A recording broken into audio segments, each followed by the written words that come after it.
Olá, amigos do MEFA, dando continuidade ao nosso estudo da doutrina espírita. Hoje vamos tratar de um tema bastante bacana. Provavelmente esse tema a gente vai dividir, certeza, numa próxima aula e talvez numa terceira. Vamos ver como vai desenvolver esses nossos encontros. Vamos falar um pouquinho da prece, sua importância, sua eficácia e sua ação. Vamos utilizar mais o Evangelho segundo o Espiritismo e também, evidentemente, Livro dos Espíritos e algumas outras obras. Mas é um tema bastante interessante, um tema que a gente precisa conhecer na visão espírita, né, a importância da prece, a sua forma até, os bons espíritos até nos auxiliam como nós devemos orar, para que devemos orar, como funciona isso, né, dentro da doutrina. Vamos iniciar esse encontro agradecendo, né, aos bons espíritos pelo dom da vida, nosso Mestre Jesus, a Deus, que a gente possa ter discernimento para continuar cumprindo com as nossas tarefas terrenas da melhor maneira possível, sempre buscando fazer o bem ao nosso próximo, e que assim seja. Então vamos lá, pessoal.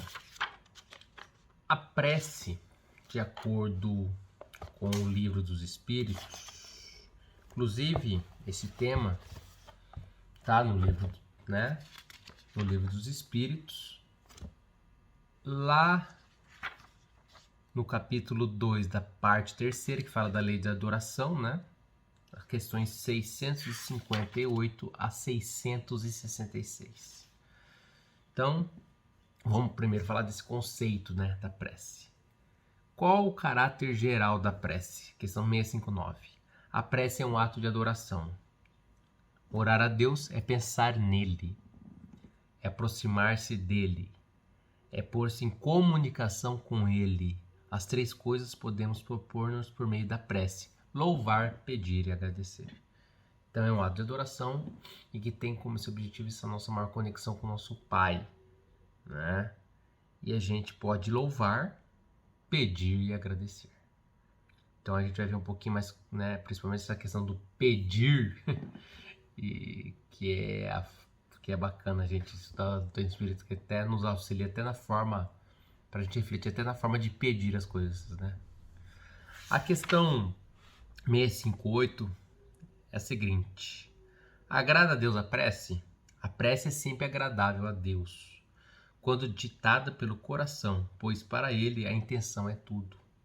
Assim preferível lhe é a prece do íntimo à prece lida, por muito bela que seja, se for lida mais com os lábios do que com o coração. Agrada-lhe a prece quando dita com fé, com fervor e sinceridade. Não creeis, porém, que toque a Deus a prece do homem fútil, orgulhoso e egoísta, a menos que signifique de sua parte um ato de sincero arrependimento e verdadeira humildade. Então também os bons espíritos deixaram que Deus é agradável a ela, mas a prece do fundo do coração é mais importante que aquelas repetidas. O que seria, né? A gente fazer talvez aquele ritual todo dia, ler o Pai Nosso, todo dia fazer a prece do Pai Nosso, Ave Maria, prece de Caritas, né? Aquelas preces prontas, né? Então ele falou que essas, as ditas com o coração, talvez, provavelmente são mais importantes que essas que a gente diz, às vezes repetidamente, nem tem a compreensão, a exata compreensão da palavra ali. Não que não seja também bacana você ter se você tem isso como ritual, prefere iniciar a sua prece com o Pai Nosso e depois fazer a sua, né, do íntimo, beleza, mas o que a gente tem que tomar cuidado é só, não é, vou ficar lendo, né, com a devida vênia a nossos irmãos católicos, também já foi, né, você pegar o terço e ficar lendo 10 vezes a mesma prece, né, qual que é a intensidade, né, qual que é a real intenção sua. Se for uma coisa automática, não vai alcançar tanto do que aquela feita com fervor, talvez com palavras improvisadas ali, ditas no momento. Questão, vou ler também a questão 66, é que tem algumas questões que eu separei para esse encontro e depois para os demais, tá? A 666. Pode-se orar aos espíritos? Aí só para entrar ainda dentro desse conceito, né? Eu vou só orar a Deus, mas eu posso orar a outro, né? A gente tem mania de orar a Deus, a Jesus, a gente tem prece a São Francisco de Assis dentro, por exemplo, do Centro Espírita. lá do MEFA tem a prece, né? Eu particularmente adoro aquela prece. Então a gente pode orar a outros espíritos, até de repente pai, mãe, irmão que desencarnou, que você quer uma assistência, pessoa que você tinha muita, né? Pode ser feito assim. Pode-se orar aos bons espíritos. Ele fala dos bons, né? Como os mensageiros de Deus e os executores de sua vontade. O poder deles, porém, está em relação com a superioridade que têm alcançado, e dimana sempre do Senhor de todas as coisas, sem cuja permissão nada se faz. Eis porque as preces que se lhe dirigem só são eficazes e bem aceitas por Deus. Então, sim, ele deixa que você pode, mas Deus, que, né, mesmo os bons espíritos vão depender da ação de Deus. Ainda dentro desse conceito de prece, pessoal, que a gente está analisando e provavelmente vai ser hoje o nosso encontro vai ser direcionado a isso, é importante também a leitura do Evangelho segundo o Espiritismo. O Evangelho segundo o Espiritismo tem um capítulo dedicado a esse tema, é o capítulo 27, Pedi e obtereis. Dentro desse capítulo, que é extenso até, né? Recomendo, não é muito extenso não, na verdade não é muito. Recomendo a todos que façam a leitura. Ele fala da qualidade da prece, da eficácia da prece, ação da prece, transmissão do pensamento, preces inteligíveis, da prece pelos mortos e pelos espíritos sofredores, instruções dos espíritos, maneiras de orar, a alegria da prece. Então é um tema como recomendo a todos fazerem a leitura, tá? Do nosso Evangelho segundo o Espiritismo, no capítulo 27, para complementar o que a gente está analisando hoje. Mas a gente vai fazer algumas leituras de alguns itens de que estão aqui nesse capítulo durante esse nosso encontro. Então, o Espírito Manode, que é um dos espíritos que, né, trouxe mensagem através do Evangelho, ele afirma, ainda dentro desse conceito da prece: o dever primordial de toda criatura humana, o primeiro ato que deve assinalar a sua volta à vida ativa de cada dia é a prece. Então, ao levantar, o ideal é a gente fazer uma prece, né? Agradecer por estarmos ali, né? Por termos tido uma noite de sono, por acordarmos vivos para a gente cumprir com o nosso projeto kármico aqui nessa existência, para começar o dia. E raramente, eu falo por mim, raramente eu faço isso, né? Tem que me cuidar mais. A gente às vezes se acorda, talvez provavelmente a primeira coisa que eu e muitos façam é pegar o celular, né? Para ver se tem WhatsApp, para dar uma olhada, tem alguma notícia, alguma coisa. Então a gente tem que mudar esses hábitos. Quase todos os orais, mas com poucos são os que sabem orar. Ele fala que o primeiro ato é orar. Agora, como que se ora? Que importa ao Senhor as frases que maquinalmente se articulais umas às outras, fazendo disso um hábito, um dever que cumpris e que vos pesar com qualquer dever. A prece do cristão, do espírito, seja qual for o seu culto, deve ele dizê-lo logo que o espírito haja retomado ao jugo da carne. Deve-se levar seus pés da majestade divina com humildade, com profundeza, num ímpeto de reconhecimento por todos os benefícios recebidos até aquele dia, pela noite transcorrida e durante a qual lhe foi permitido, ainda que sem consciência disso, ir ter com seus amigos, com seus guias, para aurir no contato com eles mais força e perseverança. Aquela questão, né, que a gente, quando está no estado de dormir, a gente vai a encontro de amigos espirituais, nosso guia e tudo mais. Deve ela subir humilde ao pé do Senhor, ela prece, para recomendar a vossa fraqueza, para lhe pedir, suplicar amparo, indulgência e misericórdia. Deve ser profunda, porquanto é a vossa alma que tem de elevar-se para o Criador, de transfigurar-se como Jesus no Tabor, a fim de lhe chegar nível radioso de esperança e de amor. Então, a prece tem que ser nessa intensidade e a primeira logo ao acordar, né? Dentro desse conceito de prece, é importante dizer que a gente podemos orar por nós mesmos ou por outrem, tá?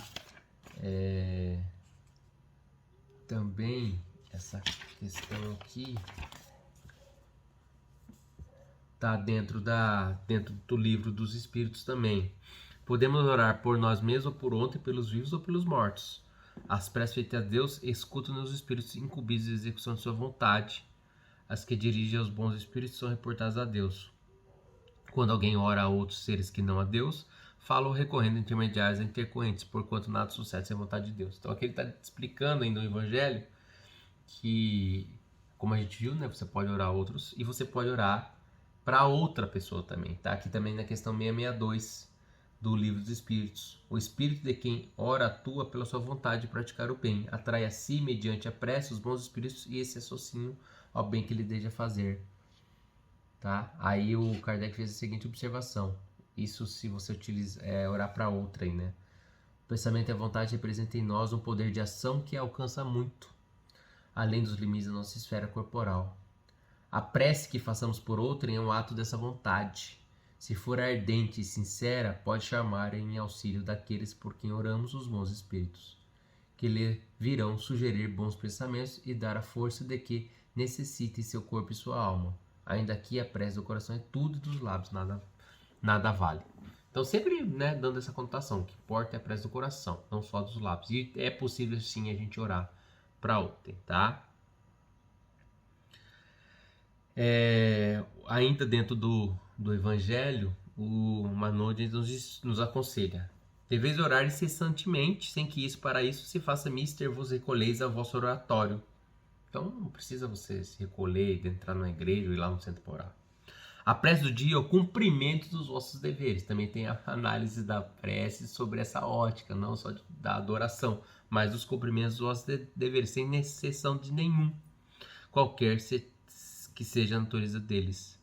Não é ato de amor a Deus assistir vossos irmãos numa necessidade moral física? Então ele está dizendo aqui, né? Aí ele finaliza aqui: como vedes, a prece pode ser de todos os instantes, sem nenhuma interrupção, acarretar vosso trabalho. Então, você pratica, né, durante os seus afazeres, durante o dia, você fazer o correto, né? Isso é um ato também de prece, tá? Tratando ainda da prece, né, desse conceito de prece, Leon de Enes, na obra Depois da Morte, ele traz os seguintes ensinamentos. A prece deve ser uma expansão íntima da alma para com Deus, um colóquio solitário, uma meditação sempre útil, muitas vezes fecunda. É por excelência o refúgio dos aflitos, dos corações magoados. Então, uma meditação também, a prece acaba sendo uma meditação, né? Porque geralmente a gente busca a prece principalmente para pedir, né? Nós aqui, para agradecer. Acho que em regra também todos devem agradecer, mas a gente, geralmente quando a gente está mais aflito, a gente faz prece, né? Quando a gente está talvez numa condição espiritual mais agradável, a gente se esquece um pouquinho de ter essa dedicação, que deve ser uma questão diária, tá? Ainda tratando desse conceito de prece, é interessante a gente falar também que nós temos, né, dentro do Evangelho, a prece de Pai Nosso, né, que foi ensinada por Jesus, está em Mateus, capítulo 6, versículo 9 a 13, que essa prece contém os 3 pontos considerados objeto da prece: um pedido, um agradecimento e uma glorificação, né?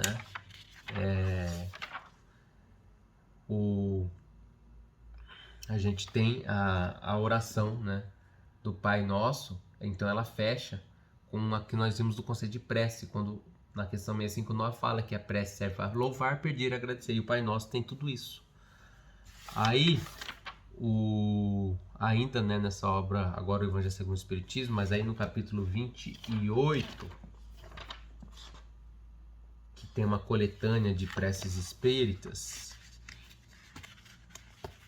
no item, deixa eu só pegar certinho aqui, no item 2, ele fala do Pai Nosso. Aí, aqui é a seguinte observação: o Pai Nosso representa o mais perfeito modelo de concisão, verdadeira obra-prima de sublimidade na simplicidade. Com efeito, sob a mais singela forma, ela resume todos os deveres do homem para com Deus, para consigo mesmo e para com o próximo. Encerra uma profissão de fé, um ato de adoração e de submissão, o pedido das coisas necessárias à vida e o princípio da caridade. Quem adiga a intenção de alguém, pede para este o que pediria para si. Contudo, em virtude mesmo da sua brevidade, o sentido profundo que encerram as poucas palavras de que ela se compõe escapa à maioria das pessoas. Daí vem o dizer, né, geralmente, sem que o pensamos, se detenham sobre as aplicações de cada uma das suas partes. Por isso que é importante, né, você, mesmo nas orações prontas, vamos dizer assim, repetitivas, você fazer ela com a compreensão da palavra e a intensidade que ela traz. Até, pessoal, no livro Evangelho, né, segundo o Espiritismo, quando ele fala aqui, ele fala do Pai Nosso, e aí eu tenho uma explicação bem legal dos itens de cada um do Pai Nosso. Ele fala aqui, ó, Pai Nosso, estás no céu, santificado seja o vosso nome. Aí vem aqui, os bons espíritos explica, venha o vosso reino. E aí explica sobre, claro, a visão espírita, né? Seja feita a vossa vontade na terra como no céu. Então, toda essa explicação espírita de cada passagem do Pai Nosso tá no livro, tá? Evangelho segundo o Espiritismo, na capítulo 28, item 2 e seguintes, tá? Bem legal, depois leiam lá. E pra gente finalizar essa parte de conceito, né, do Espiritismo, isso aqui também é do Espiritismo das Preces. É bem interessante esse ponto também, que os espíritos superiores, eles nos esclarecem a respeito da forma correta de agir quanto às petições que fazemos durante as vossas preces. A vossa prece deve conter o pedido de graça de que necessitais, mais de que necessitais em realidade. Inútil, portanto, pedir ao Senhor que vos abrevie as provas, que vos dê alegria e riqueza. Rogai-lo que vos conceda os bens mais preciosos da paciência, da resignação e da fé. Então a gente tem que, né, rezar, né, fazer a prece pedindo a melhoria moral, tá? Então pedi, pois, antes de tudo, que vos possais melhorar, e vereis que torrente de graça e de consolação se derramará sobre vós. Então, mais que a gente tem às vezes a prece muito ligada a questões mundanas, né? Ah, então tô procurando emprego, vou pedir a Deus para que eu consiga um emprego. Bacana também, mas mais importante é a moral, né? A evolução moral, e que ele nos dê esse discernimento, capacidade para a gente ultrapassar as provas, porque as provas virão, pessoal, não tem jeito, tá? Aqui a questão 663, ela fala um pouquinho disso. Podem as preces que por nós mesmos fazermos mudar a natureza de nossas provas e desviar seu curso? As vossas provas estão nas mãos de Deus e alguns a que têm de ser suportados até o fim. Mas Deus sempre leva em conta a resignação. A prece traz para junto de vós os bons espíritos, e dando-vos este a força de suportá-las corajosamente, menos rude elas vos parecem. Hemos dito que a prece nunca é inútil quando bem feita, porquanto fortalece aquele que ora, o que já constitui grande resultado. Ajuda-te a ti mesmo e o céu te ajudará, bem o sabes. Ademais, não é possível que Deus mude a ordem da natureza ao sabor de cada um, porquanto que, de vosso ponto de vista mesquinho e da vossa vida efêmera, vos parece um grande mal, é quase sempre um grande bem na ordem geral do universo. Além disso, de quantos males não se constitui o homem o próprio autor, pela sua imprevidência ou pelas suas faltas? Ele é punido naquilo que pecou. Todavia, as súplicas justas são atendidas mais vezes do que supondes. Julgais de ordinário que Deus não vos ouve, porquanto não faz a vosso favor o milagre, enquanto vos assiste por meios tão naturais que vos pareçam obra do acaso ou das forças das coisas.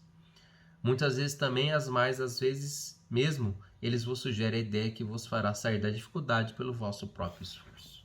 Então, as provas, né, a gente tem que passar, aquelas que já estão projetadas, mas as preces vão nos ajudar. E como que eu disse, vão nos possibilitar que os bons espíritos, né, através da autorização de Deus, nos dê intuição e capacidade, né, nos faça raciocinar, a nossa inteligência alcance soluções para aquilo que às vezes parecia insolúvel. Então, pessoal, para vocês verem como a prece tem que ser uma prática diária nossa. Então, nesse primeiro encontro sobre esse tema, a gente falou do conceito da prece, e na próximos encontros falamos da importância e da eficácia da ação da prece, mas tratando mais ainda desse assunto, um pouquinho mais, tratando ele um pouquinho mais, não tão superficial, mais profundo, razão da importância, e que é uma questão que a gente, né, tem que pôr em prática já. Quem já tem a prática, né, possa aperfeiçoar ela. Beleza? E para a gente encerrar, fazer a leitura da Joana, né, Jesus Atualidade, que nos ensina: No teu programa de saúde física e mental, inclui o repouso como necessidade prioritária. Cuida, porém, do que farás com como recurso repousante. Aproveita a ocasião para descobrir este, conhecer este melhor e identificar o que em verdade te é indispensável, selecionando com rigor aquilo de que necessitais por uma vida saudável, abandonando ou dando menos valor aos demais. Repouso sim, com ação edificante. Então nessa época aí que tem muitas, né, graças a Deus muita gente consegue tirar umas férias agora em julho, né? O repouso é necessário, mas ele tem essa importância aqui para você também fazer autoanálise e para coisas edificantes. Muito obrigado a todos, tenham um ótimo dia, né? E que a gente possa se encontrar brevemente. Um abraço.